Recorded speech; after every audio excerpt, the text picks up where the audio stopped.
Hal kerajaan sorga itu seumpama harta yang terpendam di ladang, yang ditemukan orang lalu dipendamkannya lagi. Oleh sebab sukacitanya, pergilah ia menjual seluruh miliknya lalu membeli ladang itu. Demikian pula hal kerajaan sorga itu seumpama seorang pedagang yang mencari mutiara yang indah. Setelah ditemukannya mutiara yang sangat berharga, ia pun pergi menjual seluruh miliknya lalu membeli mutiara itu. Saudara, hari-hari ini ada orang yang hidupnya itu workaholic. Betul? Saya udah tadi waktu dijemput dengan Pak Henry dari airport tadi pagi. Saya kemudian datang di sini lalu saya perhatikan, wah Surabaya itu enak ya. Orangnya itu kelihatan sans. Tahu sans?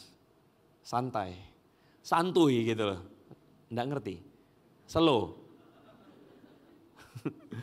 Santai, bangun, saudara biasa saya lihat masih ada beli soto, beli pecel. Saudara kalau di Jakarta itu enggak begitu.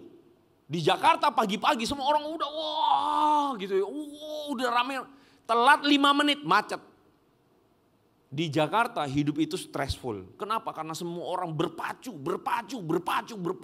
Pergi pagi pulang malam sama workaholic. Saudara bilang, Pak, saudara saya di sana enggak tuh, di Pondok Indah enggak begitu. Saudara jangan ngomong Pondok Indah sama saya. Saya ngomong Jakarta ya Jakarta gitu loh saudara. Itu segmennya lain ya. Tapi poinnya adalah saya mau kasih tahu bahwa hari ini ada orang yang workaholic. Ada orang yang kerja. Suami yang workaholic, apa yang dikejar? Apa saudara? Karir? Sukses? Uang? You can say, apapun itu.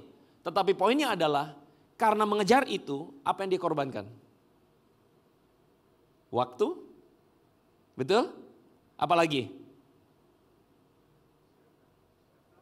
Kesehatan? Apalagi? Quality time dengan istri? Apalagi? Keluarganya? Anak terima raport gak sempat, betul? Ada yang dikorbankan untuk mendapatkan sesuatu. Ada seorang istri ngomong sama saya, Pak, saya tuh istri keduanya suami saya. Loh kok bisa? Saya taunya loh, kamu kan satu-satunya istrinya. Enggak, istri pertamanya tuh golf, stick golf.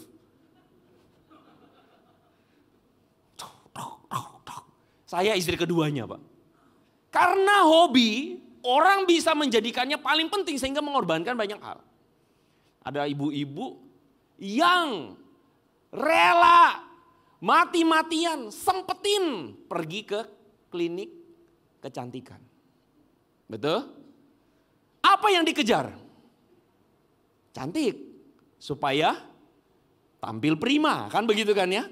Apa yang dikorbankan? Uang. Ada seorang jemaat yang cukup dekat, dia ngomong begini, aduh saya tuh pusing sama istri Pak. Kenapa? Ke salon Pak, 7 juta, cekrek. Waktu selesai, gimana Pi, bagus enggak? Saya mesti bohong Pak, kenapa? Enggak kelihatan bedanya, tapi saya mesti bilang, ya bagus. Karena kalau enggak bilang bagus, saya enggak dapat makan Pak nanti gitu kan. Ya wis lah, 7 juta.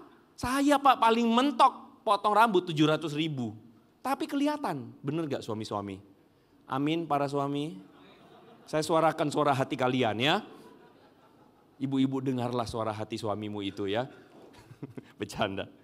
Tapi memang begitu, laki-laki itu gunting rambut langsung kelihatan. Dari panjang pendek kan begitu. Kalau perempuan gunting poni gak kelihatan. Tapi 7 juta kan gitu kan ya. Sesuatu memang ya. Nah ada yang kita korbankan untuk mendapatkan sesuatu. Termasuk yang masih muda. Apa yang kita korbankan untuk push rank? Oh saudara enggak ngerti push rank ya? Mobile Legend tahu? Tahu Mobile Legend? Push rank. Nah, push rank itu kan mengorbankan sesuatu, betul enggak?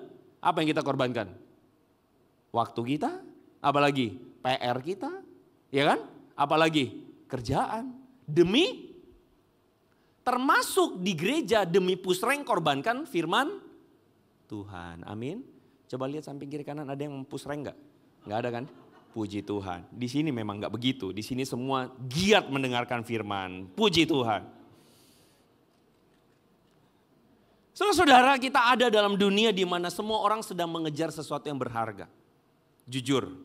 Cuman masalahnya adalah seringkali kita tidak punya waktu cukup untuk memikirkan bahwa apa sih yang berharga buat kita. Dan lebih celaka lagi adalah ketika kita tanpa sadar menjalankan hidup kita, mengejar apa yang kita pikir berharga padahal itu tidak benar-benar berharga. Dan lebih celakalah kita kalau misalnya kita mengejar dalam hidup kita apa yang tidak benar-benar berharga. Sehingga kita mengabaikan apa yang paling berharga seharusnya. Amin. Nah hari ini makanya kenapa saudara-saudara berbicara tentang great possession. Kita sedang berbicara tentang harta terbesar yang Tuhan tuh sediakan buat umatnya. Dan Tuhan sediakan untuk Anda dan saya. Ya, saudara tidak ada antusiasnya untuk dengerin ini harta terbesar. Amin saudara-saudara. Harta ini Tuhan sediakan buat kita. Dan seringkali kadang-kadang masalahnya adalah kita tidak menyadarinya. Harta itu digambarkan sebagai harta terpendam. Harta yang tidak bisa ditemukan sama orang. Firman Tuhan menceritakan kepada kita hal kerajaan sorga itu seperti sesuatu yang sangat berharga. Saking berharganya sampai-sampai dengan pengorbanan yang besar baru bisa dapat. Dan pengorbanan yang besar itu bahkan digambarkan seperti menjual segala miliknya. Nah ngomong-ngomong soal ini, saya langsung teringat tentang satu kisah. Di mana dalam Alkitab pernah ada seorang yang diminta untuk menjual segala miliknya. Saudara ingat siapa? Siapa? Orang muda yang kaya. Suatu ketika Yesus ketemu dengan seorang muda. Lalu orang muda itu datang kepada dia dan berkata, "Guru, perbuatan baik apa yang harus kuperbuat untuk memperoleh hidup yang kekal?" Oh keren ya. Lalu kemudian Yesus mengatakan ada tertulis, jangan membunuh, jangan berzina, jangan mencuri, jangan mengucapkan saksi dusta, bla bla bla bla bla bla bla bla bla bla bla bla. Hormati ayah dan ibumu. Lalu orang muda itu bilang begini, aku sudah melakukannya. Yesus bilang ada satu yang kurang. Apa itu? Jual semua milikmu. Jual semua hartamu dan berikan kepada orang miskin. Lalu apa? Maka engkau akan beroleh harta di sorga. Lalu apa? Ikutlah aku. Berapa banyak dari saudara pernah mendengar kisah ini? Saya nggak tahu, saudara sudah dengar kisah ini 2 kali, 3 kali? 4, 5, 10 kali? Saya yakin saudara sudah dengar kisah ini banyak. Ya. Mungkin ada juga yang baru dengar pertama kali. Tapi saya mau tanya, apa kesan saudara ketika saudara dengar kisah ini? Saudara merasa apa ya? Gelisah nggak? Halo? Kalau saudara nggak merasa gelisah, saya justru aneh.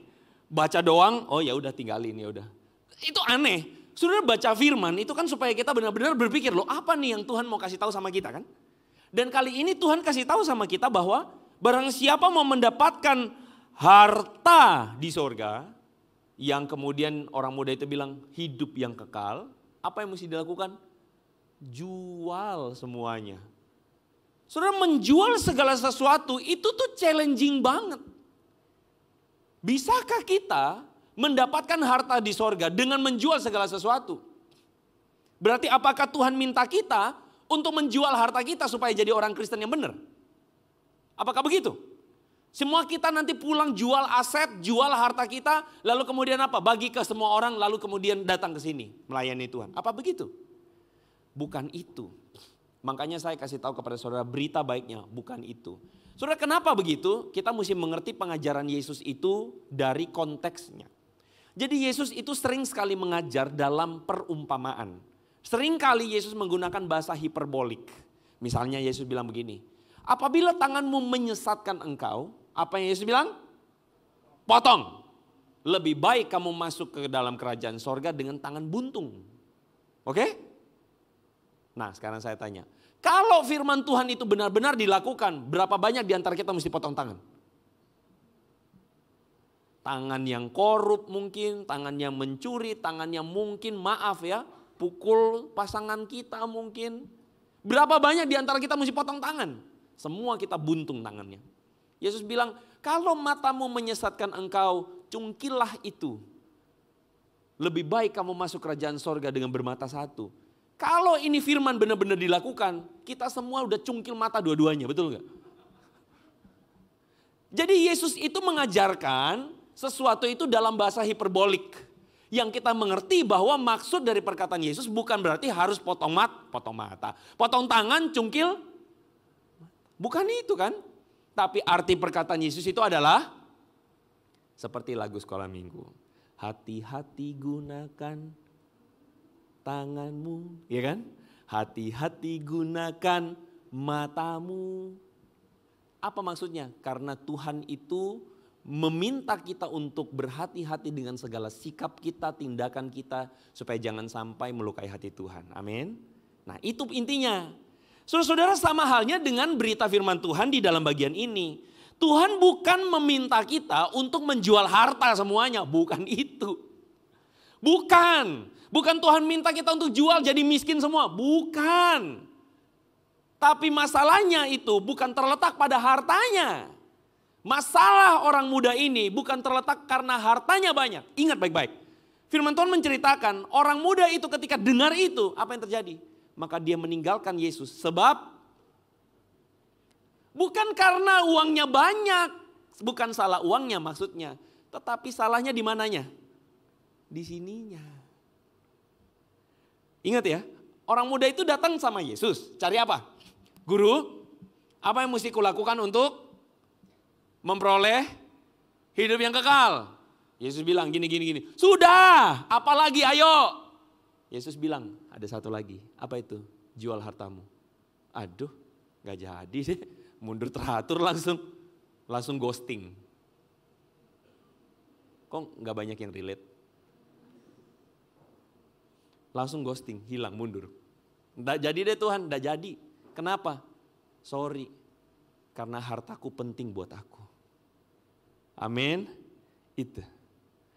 Itu saudara-saudara. Masalah dari orang muda ini bukan karena uangnya. Tapi masalahnya adalah karena hatinya tidak siap untuk memilih Yesus daripada hartanya. Hatinya tidak siap karena baginya hartanya itu lebih berharga daripada Yesus buat dia. Ketika Yesus mengatakan jual semuanya, ikut aku. Nggak jadi deh, nggak mau deh. Kenapa? Karena bagiku hartaku lebih berharga daripada engkau. Jadi pemuda itu ketika mencari harta itu, mencari yang namanya kerajaan sorga, mencari yang namanya hidup kekal itu, Yesus bilang, kamu jual, kamu dapat harta di sorga. Nggak jadi, nggak mau. Karena bagiku hartaku di dunia ini lebih penting dari harta di sorga. Saudara tentu tahu istilah crazy rich. Woy. Crazy rich, kan gitu kan ya. Saya bingung ya. Di sosial media itu lebih sering keluar crazy rich Surabaya. Bukan crazy rich Jakarta. Tapi akhirnya saya sadar, kenapa orang bilang orang Surabaya itu lebih kaya, lebih crazy rich dari Jakarta. Karena orang Jakarta tuh kalau kaya, ya kaya. Tapi nggak ada yang kuaya, itu nggak ada. Cuman Surabaya yang kuaya, iya toh? Orang Jakarta tuh soge, iya soge. Tapi nggak ada suoge, ya itu nggak ada. Apalagi suoge, pol, nah itu. Jadi memang saudara Surabaya lebih kaya dari Jakarta, puji Tuhan saudara ya. Wah senang semua saudara. Saya boleh pindah Surabaya nggak? Terus saudara, crazy rich. Orang yang gilanya, kok gilanya?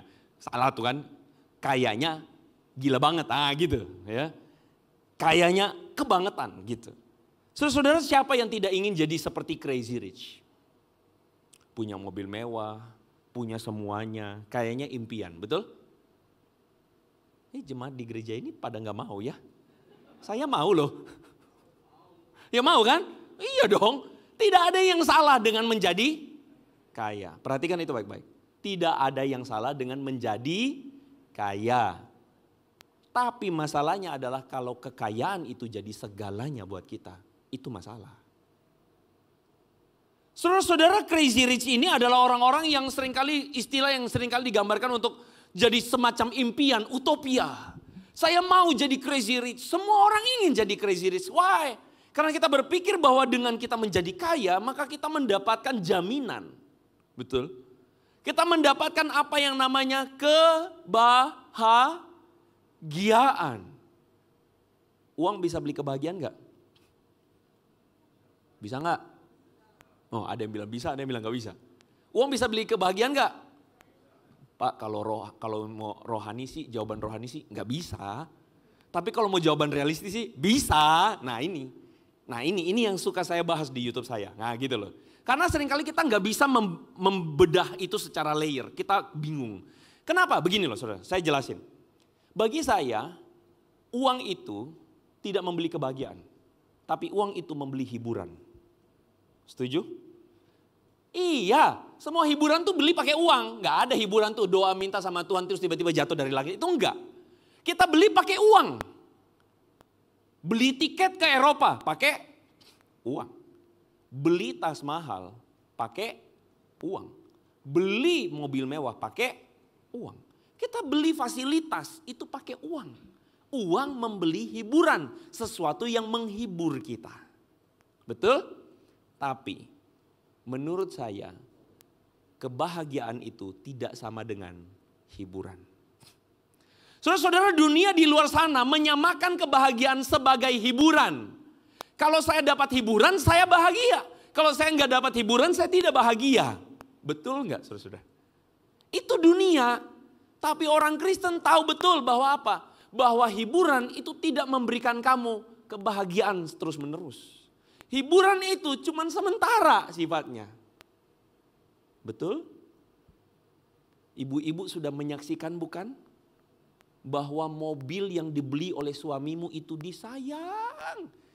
Setiap hari dicuci sama suamimu. Tapi itu bertahan cuman 3 bulan. Betul? Setelah itu diapain? Ya udah dibiarin. Oh enggak ya, di sini suaminya setia semua ya. Puji Tuhan ya. Konsisten kan gitu. Saudara, sering kali kita berpikir ini membuat saya bahagia. Membuat saya terhibur. Tapi jujur kata, kita mesti mengakui bahwa tidak semuanya itu mendatangkan kebahagiaan. Uang membeli hiburan, betul. Saya realistis. Tapi hiburan itu bukan kebahagiaan buat saya. Makanya uang tidak membeli kebahagiaan buat saya. Saya yakin bahwa perkataan saya ini tidak salah. Karena apa? Karena bagi saya uang itu sendiri itu nggak salah. Yang salahnya itu adalah cinta akan harta dunia. Dan dengan satu kata ini atau satu gambar ini saja, saya jamin saudara yakin saudara ngerti apa yang saya maksud. Gambarnya ini, betul nggak? Betul? Betul? Kadang orang berpikir apa yang dikejar orang? Harta dunia dong. Kita bekerja mati-matian, pergi siang sampai malam. Kita benar-benar lakukan segala cara, sekolah tinggi-tinggi. Somehow kita berpikir kita akan mendapatkan jaminan hidup lebih indah, lebih baik. Taraf hidup yang lebih baik. Kita berpikir bahwa dengan semua itu kita akan mendapatkan yang namanya jaminan kebahagiaan. Tapi saya kasih tahu satu hal ini.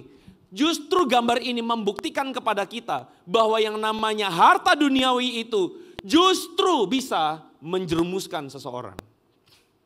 Iya? Bagaimana mungkin seorang anak usia 20 tahun karena hartanya banyak, dia berpikir backingannya banyak, dia berpikir dia punya kuasa dengan semua yang dia punya, justru kebablasan melakukan tindakan konyol, mengeroyok seorang anak usia 16 tahun. Gara-gara wanita. Dan apa yang terjadi saudara-saudara? Anak ini kemudian karena kebablasan, mobilnya terlalu mewah, terlalu cepat mungkin, injak gas lupa injak rem, matilah dia. Habislah dia. Kan begitu kan ya? Kita tahu kisahnya. Bukan cuma anak ini yang kena, bapaknya ikut-ikutan kena. Betul? Karena hartanya banyak. Coba kalau dia hartanya banyak kena masalah enggak? Enggak kayak begini kan? Bukan cuma bapaknya yang kena, tas-tas istrinya juga kena.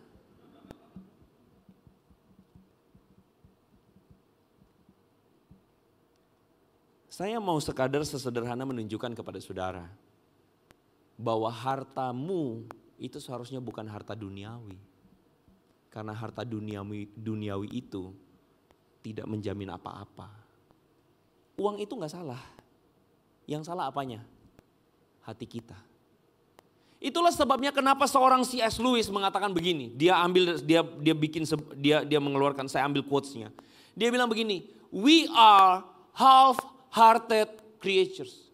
Kita ini adalah ciptaan yang half-hearted. Gimana sih? Kita ini adalah ciptaan yang hatinya tuh sebenarnya nggak sempurna, nggak utuh.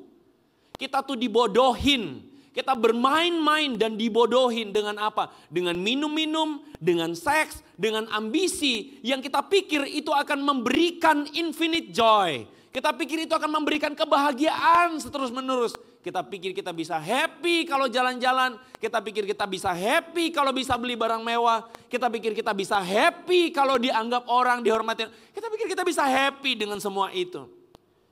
C.S. Lewis mengatakan, ini seperti anak kecil, bocil yang kepala batu. Yang ada tai lalat di sini nih, di jidat tuh ya. Yang unyeng-unyengnya 2 itu ya. Ini kayak bocil kata C.S. Lewis. Yang berpikir apa? Bocil yang cuman happy main lumpur doang. Main lumpur bikin kue-kue, enak ya, keren-keren, asik. Sini papa mama ajak jalan-jalan ke pantai. Nggak mau. Ini main lumpur lebih enak. Papa mama ajak ayo ke pantai. Nggak mau. Itu Tuhan sama kita kayak gitu. Tuhan sama kita tuh kayak gitu. Karena kita pikir kebahagiaan kita dapatkan di semua yang ada di dunia.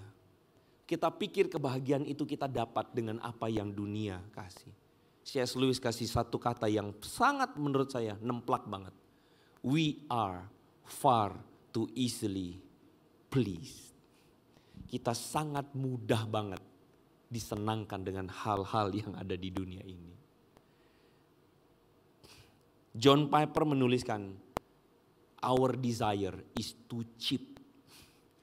Desire kita itu terlalu murahan. Karena kita berpikir kita mendapatkan kebahagiaan dari apa yang ada di dunia. Dari tadi saya ngomongin apa sih Pak? Saya ngomongin tentang harta yang kekal versus harta yang fana. Apa yang Yesus ngomong dari tadi itu adalah soal kekekalan. Jual semua hartamu, ikut aku. Yesus lagi ngomong apa? Yesus lagi ngomong dapatkan harta di dalam sorga. Tapi saya khawatir saudara berpikir harta di sorga itu begini. Oke kalau begitu saya jual semuanya, saya pelayanan, saya ikut Tuhan. Nanti di sorga saya dapat Bugatti. Saya dapat Maserati. Saudara saya khawatir loh saudara kita mikirnya begitu. Kita jual semuanya, kita layani Tuhan, upahmu besar di sorga. Amin. Amin. Nanti supaya dapat rumah mewah di sana, di sorga. Menurut saya, orang yang masuk sorga dengan pikiran duniawi tidak akan pernah masuk sorga. Saudara setuju dengan saya? Kalau saudara masih cinta dunia, masalahnya di sorga saudara nggak ketemu yang dunia itu, betul nggak? Itu nggak cocok, kita nggak bisa masuk sana. Karena apa? Karena cinta kita lebih duniawi. Bener nggak? Satu kali ada seorang rekan yang ngomong sama saya. Bro, menurut lu kalau jadi hamba Tuhan, nanti waktu kita masuk sorga upahnya lebih besar nggak daripada jemaat biasa? Nah ayo, menurut jemaat gimana? Menurut saudara gimana? Jadi hamba Tuhan upahnya lebih besar nggak? Oh Bapak mah hamba Tuhan enak banget. Kerjaan sekaligus pelayanan, kan gitu kan ya. Siang malam pikirin pelayanan, melayani Tuhan, mikirin firman, enak. Kalau saya masih hamba uang Pak. Masih setengah-setengah hybrid, kan begitu kan? Gitu nggak? Berarti yang kumpulin harta di sorga lebih banyak siapa? Hamba Tuhan, enak kan? Siapa yang menjadi hamba Tuhan? Mari. Saudara, waktu saya mikirin pertanyaan itu, saya mikir baik-baik pertanyaan itu. Lalu saya pikir begini, kayaknya ya, kalaupun saya masuk sorga, saya cuma jadi satpam doang, saya nggak usah dapat harta yang banyak, saya nggak apa-apa. Kalaupun nanti di sorga saya cuma kerjaannya tukang sapu jalan, saya nggak apa-apa. Karena saya tahu, masuk sorga pun itu udah kebaikan Tuhan banget. Amin. Bisa masuk pun itu udah kebahagiaan. Betul? Lalu mahkotanya hamba Tuhan harus lebih gede dong. Saya pikir-pikir lagi, mahkota ya. Kalau saya pakai mahkota di sorga, norak banget gak sih? Kemana-mana pakai mahkota. Norak gak sih? Norak. Kalau saya dikasih mahkota, mahkotanya saya taruh di rumah. Kenapa? Ngapain mesti pakai mahkota? Betul? Oke. Saya lagi ngomong kepada saudara apa sih? Begini, saya tidak tahu di sorga itu nanti gimana. Karena Alkitab tidak kasih tahu. Kalau Alkitab tidak kasih tahu, gak usah spekulasi kebanyakan. Amin? Oke, begini. Sebenarnya apa itu upah? Ketika Yesus bilang upah hartamu besar itu apa? Harta kerajaan sorga. Itu besar, itu apa? Harta yang kekal, apa itu? Saya kasih tahu satu hal. Teman itu ngomong sama saya, masa begitu sih? Kok kita pelayanan capek-capek melayani Tuhan, masa kita nggak dapat harta lebih besar? Masa kita nggak dapat lebih banyak? Saya bilang, enggak. Harta saya itu di sini. Di sini. Karena kalau saya tidak kenal Yesus, saya nggak tahu saya jadi apa. Saudara tahu dulu saya masuk kuliah tujuan saya cuma satu. Jadi orang kaya, udah simple. Itu tujuan saya. Karena itu diindoktrinasi oleh akong saya, papa saya. Kamu harus jadi pengubah nasib.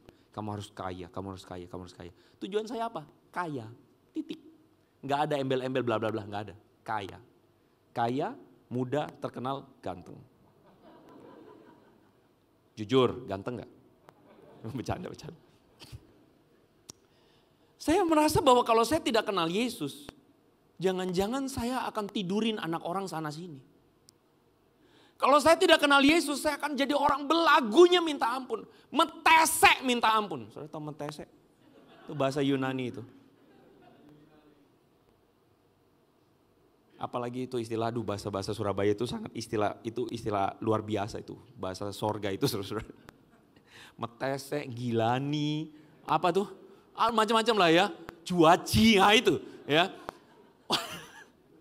Saya nggak bisa bayangin kalau saya jadi tidak kenal Yesus, saya tidak kenal Tuhan. Kalaupun satu saat saya akan jadi suami, saya akan jadi suami kayak gimana saya nggak bisa bayangin. Saya nggak akan bisa ngebayangin betapa ini hati itu betapa angkuhnya, betapa ikut dunianya mengejar semua yang dunia cari, betapa hancurnya hati saya itu.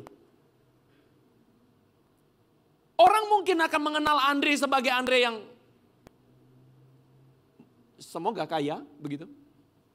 Naik mobil mewah, tapi ketika turun orang cuma kenal, oh itu orang kaya yang sombong. Apa bangganya buat saya? Apa bangganya buat saya? Harta saya adalah karakter saya. Harta saya adalah keindahan pikiran saya. Harta saya itu adalah hati saya yang diubah seperti Yesus. Itu harta saya. Harta itu tidak akan bisa dibeli orang dengan uang, saudara-saudara. Harta itu tidak dapat dibeli orang dengan membayar $1 juta. Langsung jadi baik, gak bisa. Harta itu tidak bisa dibeli orang dengan bayar sekian cek, pakai emas. Gak bisa kamu jadi seorang yang takut Tuhan dengan cuman bayar. Kamu gak bisa jadi orang yang mengalami pertobatan dengan bayar. Orang dunia semua mencarinya. Apa bedanya orang Kristen dengan orang dunia kalau misalnya harta kita adalah sama? Amin. Harta kita adalah harta yang lebih kekal. Itulah sebabnya kenapa Yesus bilang, mengikut aku pengorbanannya besar. Apa itu? Kita buang cinta kita pada dunia. Itu gila. Betul? Itulah sebabnya hartamu itu adalah kamu mendapatkan pengertian. Wow, ternyata ada yang lebih berharga daripada hanya sekadar menjadi kaya. Ada yang lebih berharga daripada hanya sekadar jadi bos. Yang lebih berharga bagiku adalah aku dikenal sebagai seorang suami yang takut akan Tuhan. Seorang suami yang mengasihi istriku, anak-anakku, mengasihi Tuhan. Aku bawa keluargaku melayani Tuhan. Bukankah itu indah? Aku dikenal sebagai seorang istri yang tunduk pada suamiku. Jadi penolong, mengingatkan dia untuk ini loh Tuhan. Mengingatkan anak-anakku. Membesarkan anak-anak dan takut akan Tuhan. Saudara, bukankah lebih bahagia itu? Amin.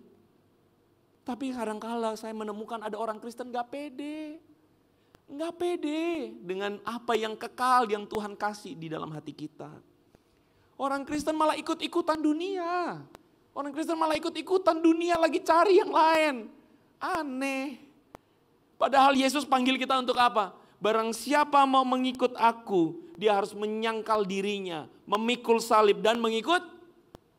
Saudara ingin mendapatkan harta, berkorban. Apa itu berkorban? Sangkal diri, pikul salib. Harta itu adalah kerendahan hati. Berkorbannya apa? Matikan itu kesombongan satu-satu. Matiin. Karena hartamu adalah menjadi seorang yang humble. Hartamu adalah menjadi seorang yang berintegritas. Matiin apa? Matiin tuh mulai kebohongan, matiin. Menyangkal diri, sakit gak? Sakit. Hartamu adalah menundukkan diri, mengasihi. Ikut apa? Pelayanan. Mulai aktif, mulai ke gereja, mulai apa? Baca firman. Sakit gak? Sakit. Tapi itu pengorbanan yang besar. Kau tinggalkan harta dunia. Sekali lagi, harta dunia salah tidak? Salah enggak? Enggak salah. Yang salahnya di mananya? Di sini. Maka itu yang di sini ini butuh pengorbanan besar untuk meninggalkan semuanya dan mengasihi Yesus. Yesus adalah harta terbesar. Saya undang pemain musik dan singer untuk maju ke depan. Maka di akhir dari perenungan firman Tuhan ini saya mau bertanya kepada saudara. Seberapa berharganya Yesus bagimu? Seberapa berharganya Tuhan bagimu? Seberapa berharganya kerajaan sorga, harta kerajaan sorga bagimu? Saya kasih tahu. Dalam Matius pasal yang ke-6, Yesus bilang, mutiara itu jangan dilemparkan ke babi. Saudara tahu ayat itu ya? Kenapa? Karena babi itu cuma bisa menginjak-injak mutiara. Apa artinya? Mutiara itu tidak bisa dipahami berharganya oleh babi. Yang bisa mengerti mutiara itu berharga adalah manusia. Dan bahkan bukan sembarang manusia. Manusia yang betul-betul mengerti berharganya mutiara ini. Oke, dari khotbah tadi kita ngerti. Mutiara itu apa saudara? Kerajaan sorga. Mutiara itu apa? Yesus. Mutiara itu apa? Berita Injil. Dan saya tahu, berita Injil ini cuman bisa dimengerti dan dihargai oleh orang yang layak menghargainya.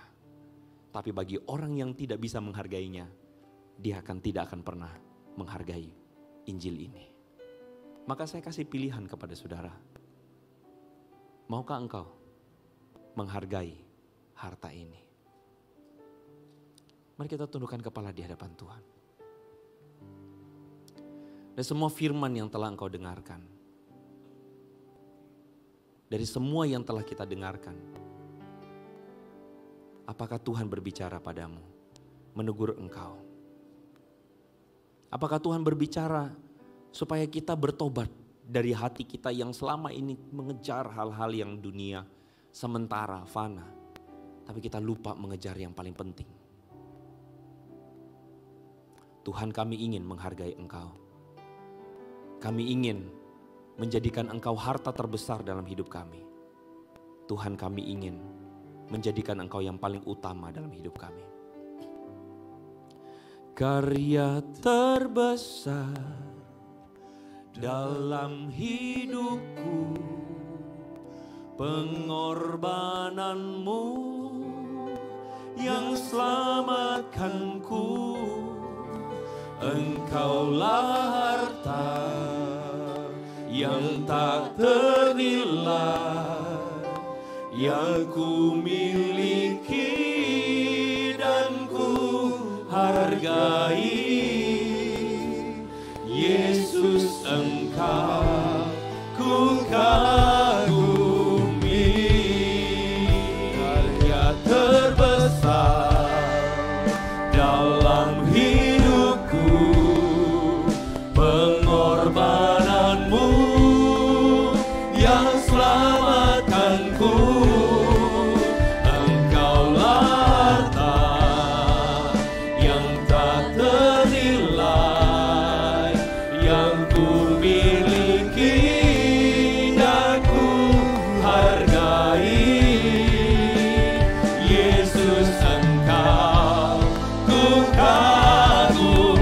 lagi berdiri, saudara katakan, karya terbesar dalam hidupku, pengorbananmu yang selamatkanku. Engkau harta yang tak ternilai, yang ku miliki dan ku hargai. Yesus, Engkau ku kagumi.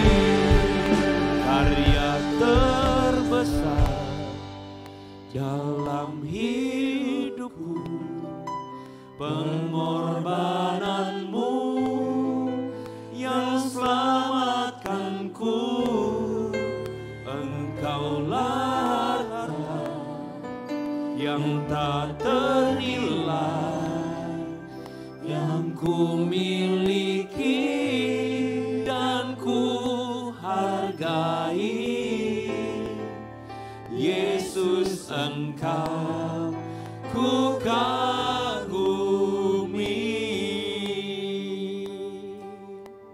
Tuhan, doa kami ini biarlah menjadi tekad kami. Kami menghargai apa yang Engkau telah lakukan di kayu salib. Kami menghargai apa yang telah Engkau lakukan. Engkau datang bagi kami, manusia berdosa. Engkau menebus kami dari kesia-siaan dunia. Engkau mengubahkan cara pikir kami tentang apa yang paling berharga dalam dunia ini. Tuhan, hamba-Mu berdoa biarlah harta kerajaan sorga itu benar-benar Tuhan kami pahami. Bahkan kami temui di dalam apa yang telah kami dengar firman Tuhan hari ini. Tuhan, kami berdoa, biarlah hati kami Tuhan berkobar-kobar. Menjadi hati yang mendengarkan firman, meresponi firman itu dengan serius. Kami mau menjadikan Engkau yang paling berharga. Terima kasih. Kalau selama ini Tuhan memberkati kami dengan berkat materi yang baik. Terima kasih karena Tuhan mencukupkan kami. Tetapi hati kami taruh bukan kepadanya, tapi kami taruh kepada Engkau Tuhan. Hamba-Mu berdoa, biarlah melalui firman Tuhan hari ini, Tuhan, ada harta rohani yang kami simpan dalam hati kami. Ada harta rohani yang kami simpan dalam hidup kami. Ada harta rohani yang kami hargai. Dan biarlah kami menjadi seperti Engkau. Biarlah kami semua mendapatkan mujizat daripada-Mu. Pertobatan hati yang indah di dalam Tuhan. Kami bersyukur kepada-Mu, kami berterima kasih. Kami berterima kasih untuk berkat Tuhan yang besar ini. Di dalam nama Tuhan Yesus, yang percaya sama-sama katakan, amin. Berikan kemuliaan bagi nama Tuhan. Tuhan berkati saudara.